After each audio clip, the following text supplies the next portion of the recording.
C'est toujours un plaisir de l'accueillir dans le studio de Viva Plus. Michel Frémy, bonjour. Bonjour Jocelyne. De nouveau parti pour le tour du monde des radios, le journal des médias.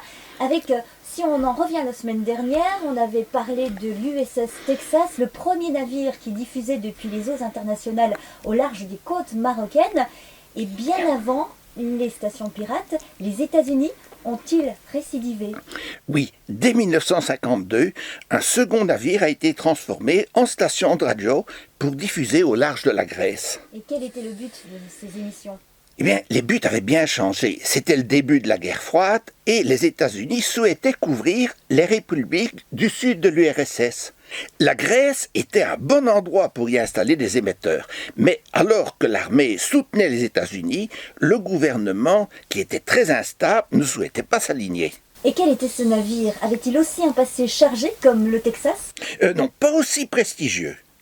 Il avait été construit en 1945 et mis en service quelques années plus tard sous le nom de Coastal Messenger.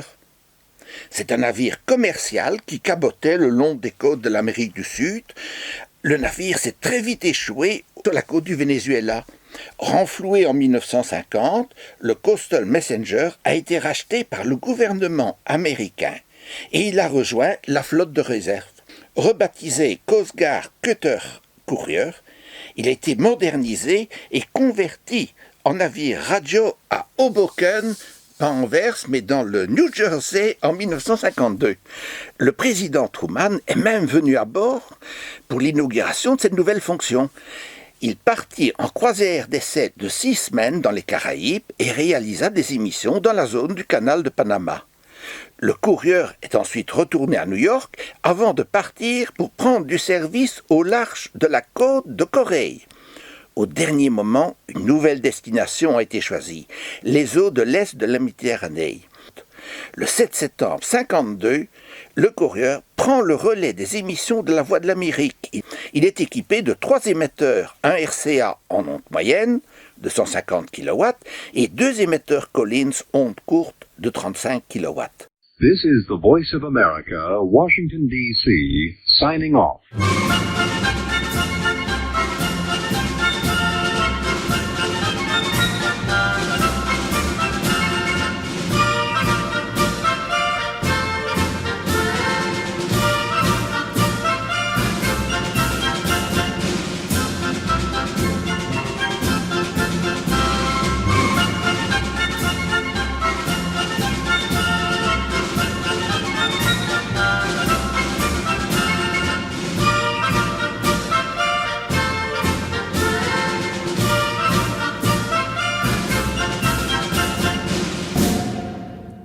Et cette fois-ci, ils émettaient sous le nom de la Voix de l'Amérique. Surtout des émissions en russe, donc il s'annonçait Govarit Golos Ameriki, ou si vous préférez, pour les émissions en géorgien, Tkas Amerikis Kmam.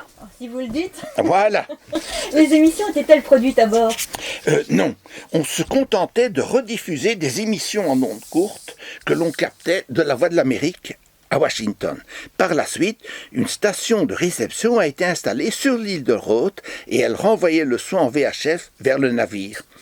Après 12 ans de service, le navire a été conduit dans les chantiers navals près d'Athènes en Grèce, en préparation pour le voyage de retour définitif à travers l'Atlantique. C'est depuis sa cale sèche que le navire a diffusé ses dernières émissions.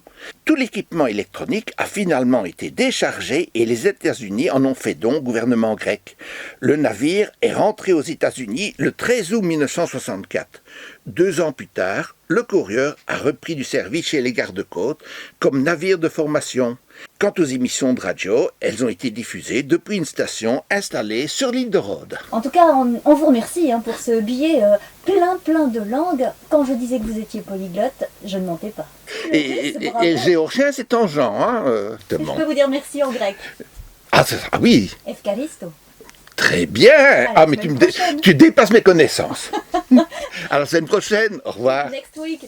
Bye. Bye. Viva Plus.